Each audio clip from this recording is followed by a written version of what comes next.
Good morning and welcome to another edition of the Daily Fix. I am your usual host and presenter, Advocate Tulo Hoyani.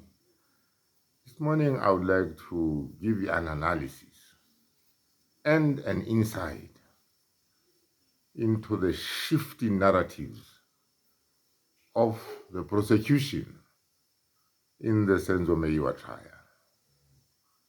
1 minute you believe the prosecution is going in one direction, the next minute they simply just take a sudden U-turn and start talking about something else.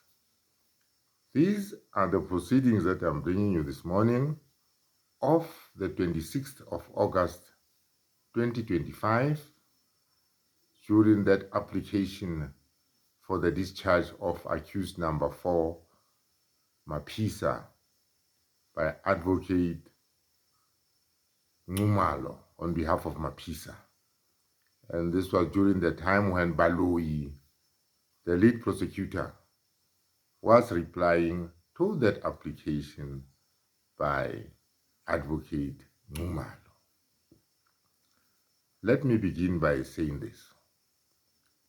Advocate Ngumalo had indicated, among other things, in his address to the court during that 174 application, that Gininda's evidence was now contradicting the summary of substantial facts, because the summary of substantial facts gives an indication that this was a robbery gone wrong. That among other things, Kelly Kumalo was the victim among the other victims of that incident, like Senzo MEYIWA. So it was a robbery gone wrong. That was how the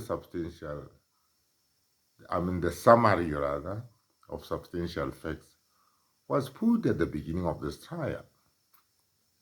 So all that Advocate Ngumalo was saying was, Gininda's evidence is now at variance with and collides all over the place with that summary of substantial facts.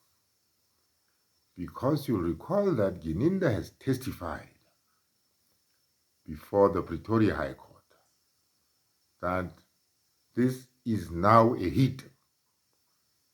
You see, the whole thing has mutated from being a robbery gone wrong, as outlined in the summary of substantial facts, and has now been mutated into a hit through the evidence of Brigadier Gininda, led by the prosecution in court. So Advocate Ngumalo was saying Gininda's evidence is in conflict with, or is against, or at variance, like I said earlier on, with the version that was put before the court at the beginning of the trial. Now, you must take a good listen in the clip that I'm going to play you, how Baloyi now addresses this issue. Baloyi first begins by simply saying, what is murder? Murder, he says, is the intentional, as we all know, is the intentional killing of a human being, and goes on to quote legal authorities there to say that intention must not be confused with motive. And that is very important, because this is where the narrative shifts completely. Intention must not be confused with motive. All that is important, Baloyi goes on to say, is the intention, the intentional killing of a human being. And here we have Senzo MEYIWA, who was killed intentionally, and he is a human being. And that is the end of the story, Baloyi says. The motive is not important, he goes on to say.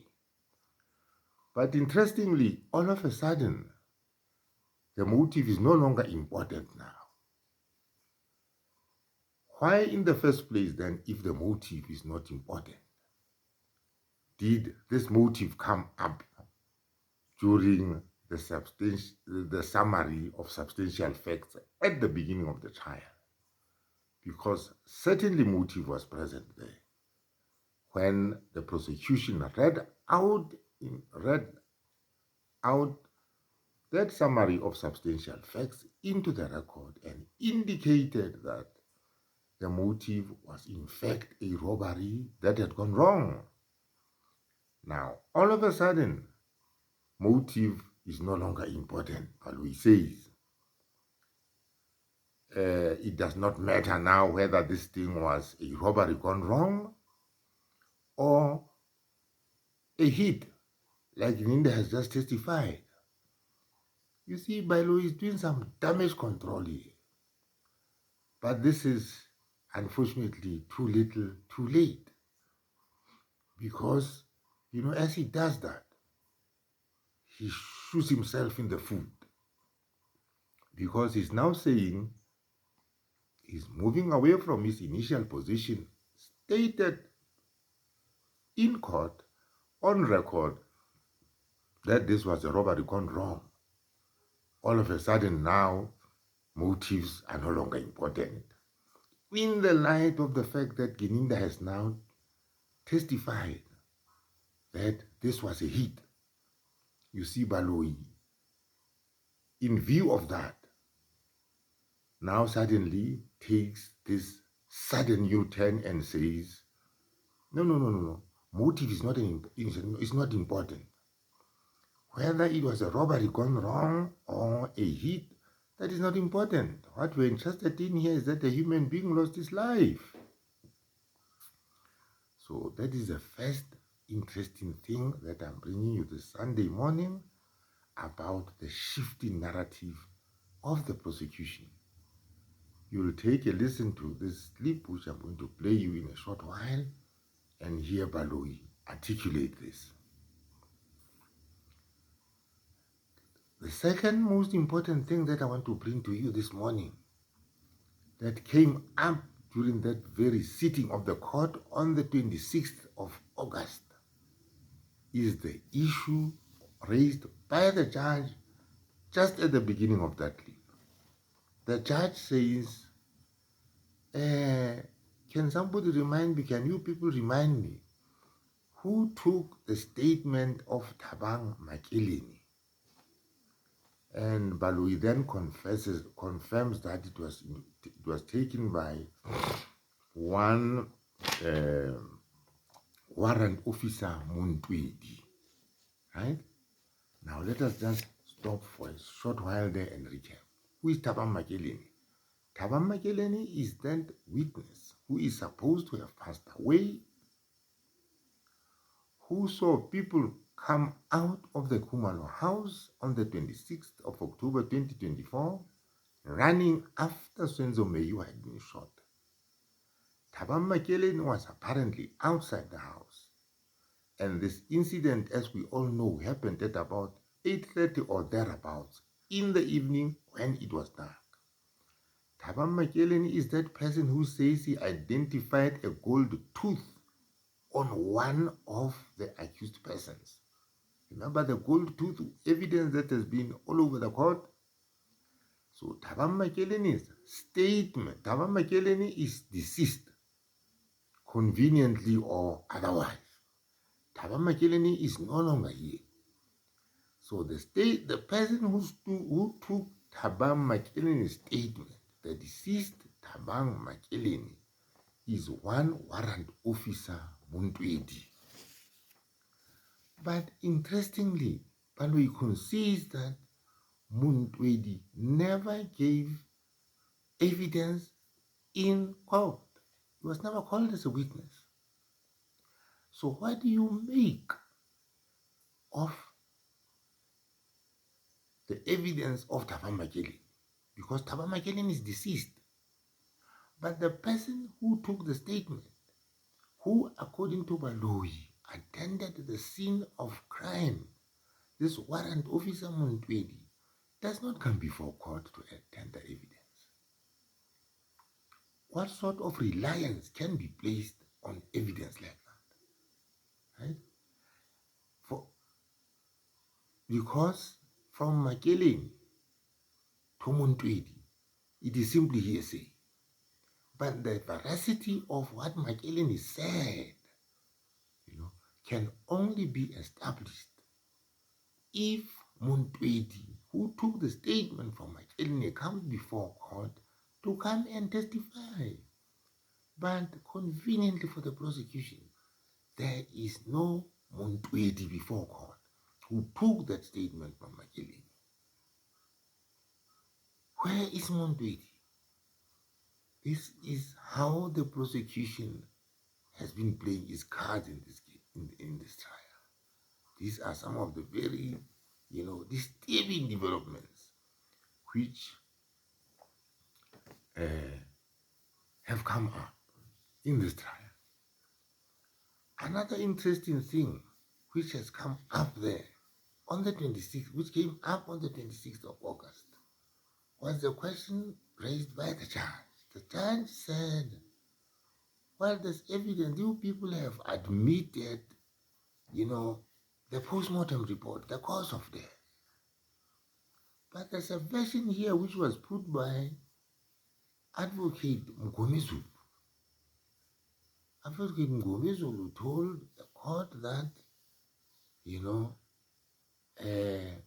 would be calling Longwetwana to come and testify that how Senzo MEYIWA was shot.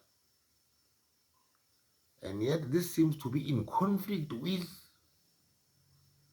the post-mortem report about how the wound, the fatal wound, was inflicted on Senzo, because according to the judge and the post-mortem report, it was a contact wound.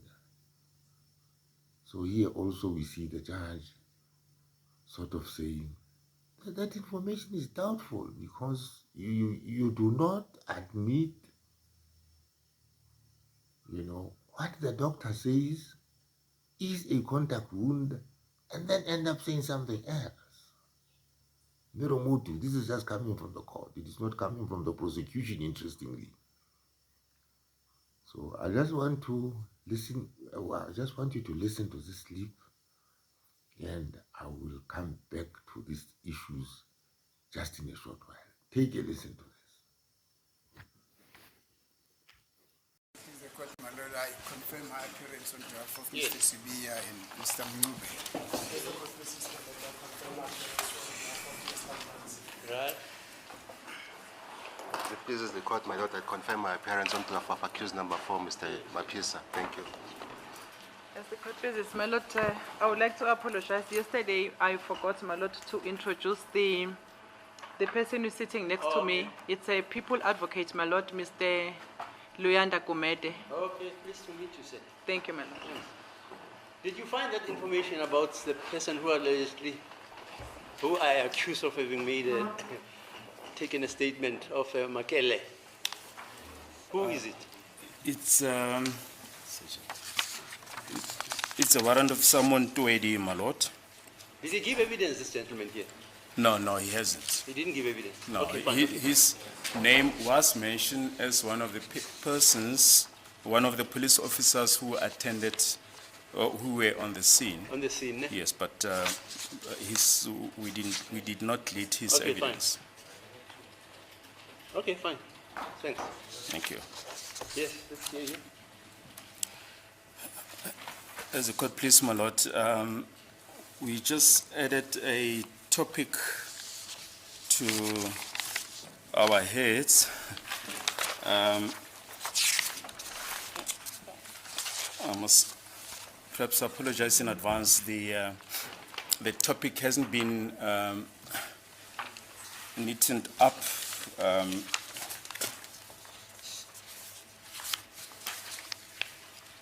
I just did it this morning, my lord. neaten it up at a later stage All right. and hand it up. It's a topic on the evidence of Mr. Thabo Makaleni. Oh, okay, We'll deal with that at a later stage. my lord. Okay. Reverting to the heads, on page 2, my lord, we mentioned that we oppose the application for discharge at the end of the state case brought on behalf of accused number 4. On page 2, we deal with the explanation of the charges, paragraph 1.1 to 1.5. My lord, we're not going to dwell on the explanation of the charges. The charges are already before court, and that aspect was also canvassed by my colleague Advocate Ngumalo. On page 3,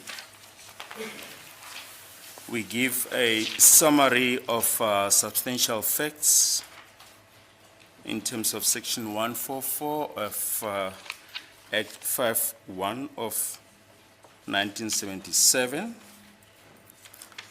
We are also, my lord, not going to traverse the summary of substantial facts, as my colleague has already done so, and that evidence is before court. The summary of substantial facts starts from paragraph 1.1 on page 2 up to paragraph 1.5, which proceeds up to page 3. I'm sorry, 2.1, I'm sorry. 2.1 up to 2.8, which carries on page 4. Then paragraph 3 on page 4, we deal with the plea of the accused.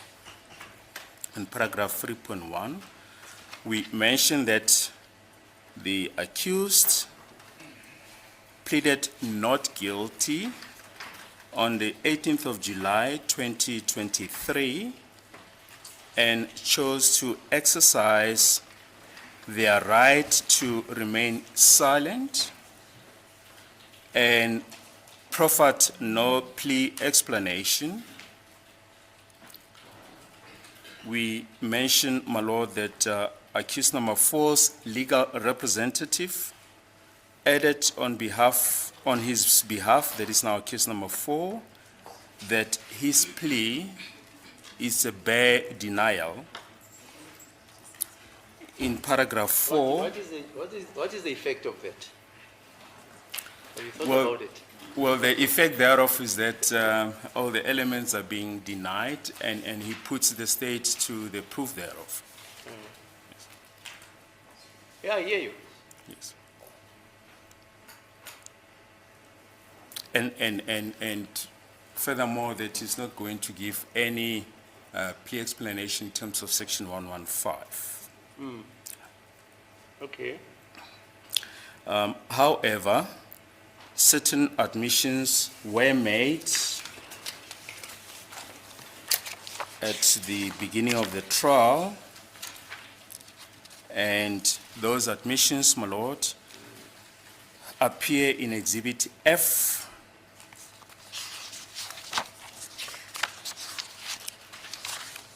The essence of these admissions, my lord, is the identity of the deceased is admitted, the necessary chain statements from conveyance of the deceased from Butsilong Hospital to the government mortuary, the people who conveyed or who handled the deceased body, the identification of the deceased, as well as the post-mortem report, but more importantly, my lord, the cause of death. So it surprises me, my lord, that Advocate Ngumalo, in his argument says that the evidence of Brigadier Gininda differs from the summary of substantial facts when they have admitted that the deceased was killed as well as the cause of death. We briefly, when we respond to his heads, indicate that murder is simply the unlawful and intentional killing of a human being, and we refer to the book of Snyman, wherein he defines murder,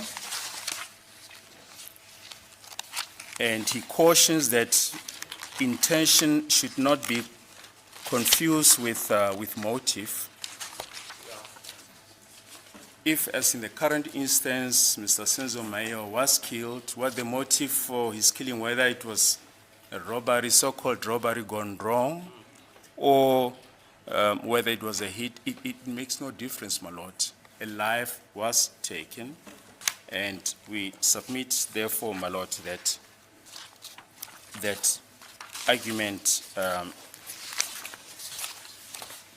cannot go up. As we mentioned, my lord, we will deal with that when we address the individual paragraphs that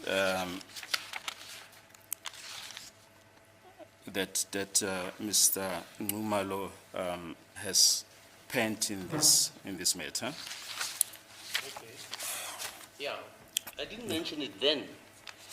When you guys made those admissions, the late Mr. Mgomezulu subsequently comes back to this court and says he's going to call Longwe, Yes. who will come and tell this court that he's the one who shot the deceased Senzo when he, Longwe, apparently has had a quarrel with Ms. Zandi, Yes. the so-called girlfriend. Are you with me? Yes. And yet, when you admit the cause of death, the doctor, you remember, he said it was a wound which was inflicted, It's a contact wound. contact wound on the skin. And here comes Mr. Mgumezulu. He comes with something different, which allegedly he is going to lead through Longwe, how the deceased Senzo died. Are you with me? Yes. Then I didn't mention it. I just said, Yes. are you with me, Mr. Yes. Ngumalo? Yes. I follow. Yeah, because here's a flesh wound, according to the doctor. It was pressed against the skin. There's a firearm residue, blah, blah, blah, blah, blah. And somebody else comes and says, that's not how this guy was shot or Yes. came to die. I understand, but you have Okay. disavowed. Yeah, fine, all right. Your Okay. assertions. Thank you. Okay, fine. We did address that issue, my lord, just before the close of the state case, when we showed the relevance of the video footage that we obtained from ENCA. Yeah. But my lord, coming back to the heads on page 4, Yes. paragraph 4, Oh. 4.1, we mentioned. So this is how this trial is proceeded. You know, interesting developments which, seem to, raise doubts about the process.